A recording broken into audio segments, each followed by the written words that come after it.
It was the final pre-match press conference of the 2023 ODI World Cup. And Rohit Sharma, for a good 34 minutes, spoke about the significance of this final. For many, it was like a repeat of, for two people at least, it's like deja vu after 12 years. But for many, it is the charm of playing a World Cup final for the very first time, Rohit included. But the hitman actually looked a bit more calm. He was in his elements during the press conference.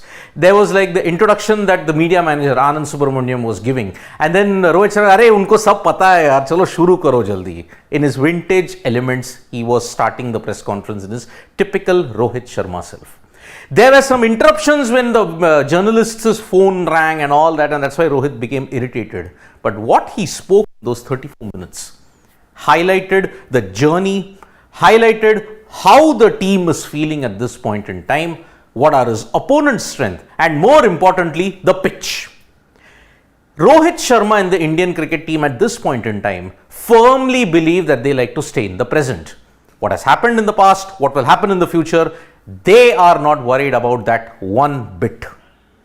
Now, in this press conference that Rohit Sharma had, there were questions on a lot of things, including the playing 11. There were three questions asked specifically on the playing 11 of this Australia match, the final. In typical Rohit Sharma sense, he said, "We will not reveal the playing 11, we will say it at the time of the toss." So that is why Rohit Sharma, in his typical sense, said that only at the toss you will come to know what's the playing 11. We have plans, we have all 15 players ready, but we are not going to tell who the 11 is. Whether Ashwin will play, whether anybody else will go out, nothing was mentioned on that. But there was one question posed on Australia are not dominant. They are slightly undercooked because Australia lost 2 games in the starting of the World Cup. They were 10th, then they staged a resurgence and came to the final. Prior to that, they had lost the series to South Africa and India in August and September. Now, at this point, when that journalist asked, "Are you confident heading into a game against Australia who are not dominant?" Rohit Sharma was very, very quick to correct that. With all the seriousness, he stated, "I don't agree that they are not dominant. They have won 8 out of 8. It will be a good contest." He meant to say that in the last 8 games, Australia won 8. The same meme is going around. Like in 2003, Australia had won 10, India had won 8 on the trot, and India lost in Johannesburg. The same thing will happen in Ahmedabad also. India have won 10 on the trot, Australia won 8 on the trot. They are playing catch up. That's why the tables haven't turned. But Rohit Sharma is very, very wary of this fact. He's stating, "We are not taking Australia lightly at all. Both teams deserve to be in the final because they have all played good cricket. Don't agree with the assessment that Australia are not dominant. They have won 8 out of 8. It will be a very close and good contest." But India are in this situation thanks to one particular individual. Yes, you have stated that fine. Rohit Sharma, Virat Kohli, everybody else, they have had a good role in this. But Rohit Sharma credited one important person in this, and that was Rahul Dravid. The transformation that has come in this Indian cricket team is all thanks to Rahul Dravid and the clarity and the way how he's backed the players. He cited a particular example.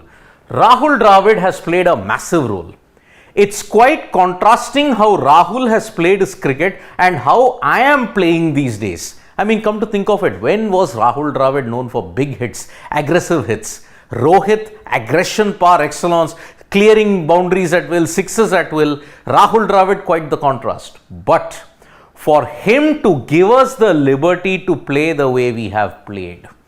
Remember, even Rahul Dravid acknowledged in the post-match press conference in one of the games, if you play in a particular way, your leader has to buy to it. The way Rohit Sharma has been setting up the games with the starts that he's been giving, it is a tribute to Dravid's flexibility and his whole 360-degree understanding of the game. Because remember, Dravid has really backed the players to the hilt. As I had mentioned in previous videos, Dravid will understand. Dravid and Ajit Agarkar both understand the significance of the long rope because they used to struggle for a little bit of a consistent period, but they were getting backing. And when you back the players to the hilt, they have a role to play, they perform much more freely. Dravid has given the license to Rohit Sharma, go for it. And Rohit Sharma agreed to it. That's why you see the start that Rohit Sharma gives you, Kohli can play in this clinical manner. Kohli can also play in this clinical manner because he knows that Shreyas and KL Rahul can up the tempo. So that's why Dravid's backing, and because of the way how he has done it, it is a tribute as to why India won 10 out of 10 ever since August, ever since that camp in Alur.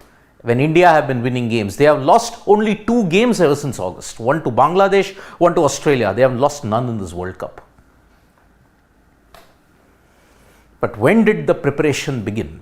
How did the jigsaw puzzle of this Indian cricket team all assemble at the right time? We had prepared for this day 2 years ago. WTC final and T20 World Cup, and now. In between that, you had the WTC final and you had the World T20. And now, we had to identify the right players and the team in the last 2 years, gave each of them their role clarity. Now remember, the 11 that you're seeing at this point in time, the 15 that you're seeing was the designated 15. We were all wondering, rotation, why you have to do all this, why is it necessary, get this guy in, get that guy in. 2 years back, they had already finalized it.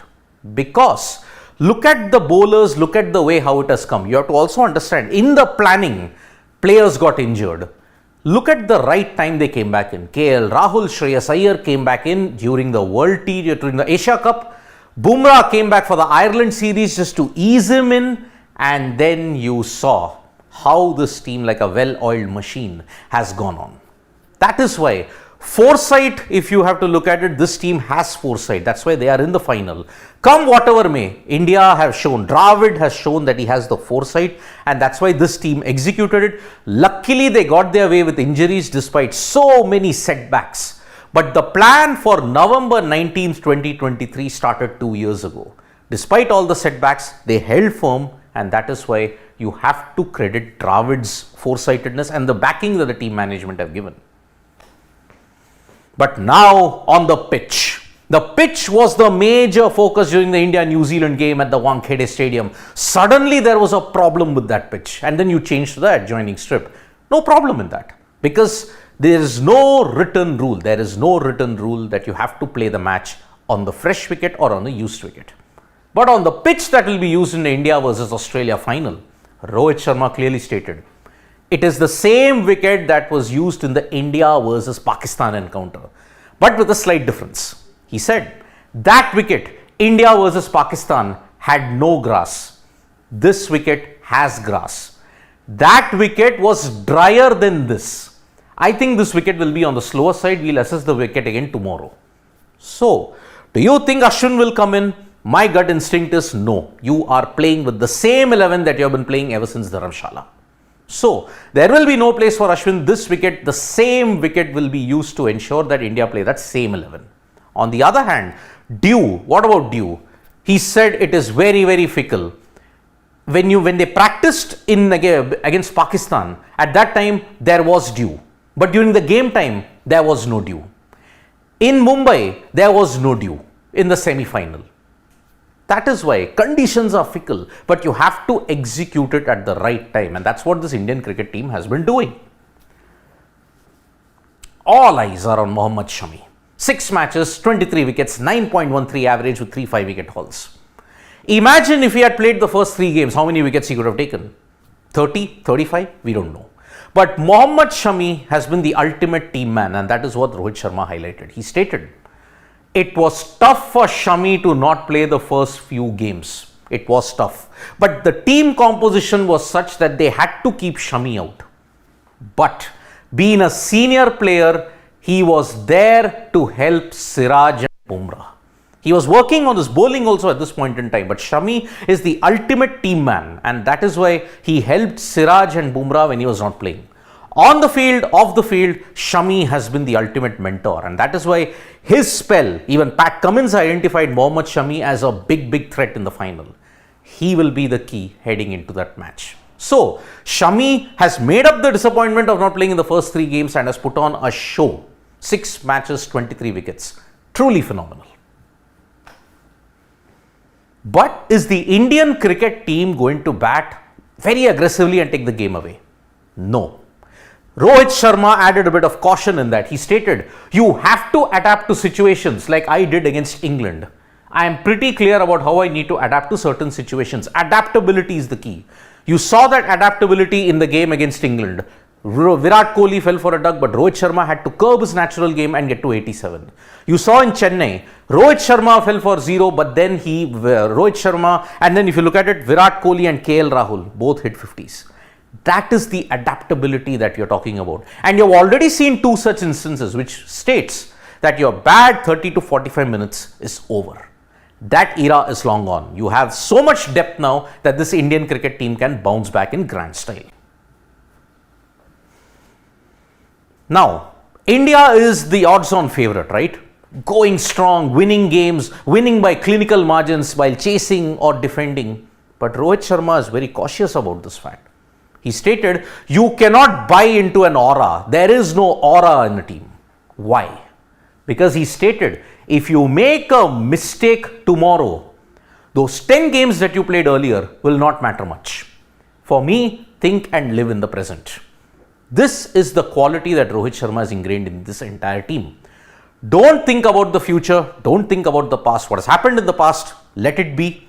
Now, think about what is there that you're going to do.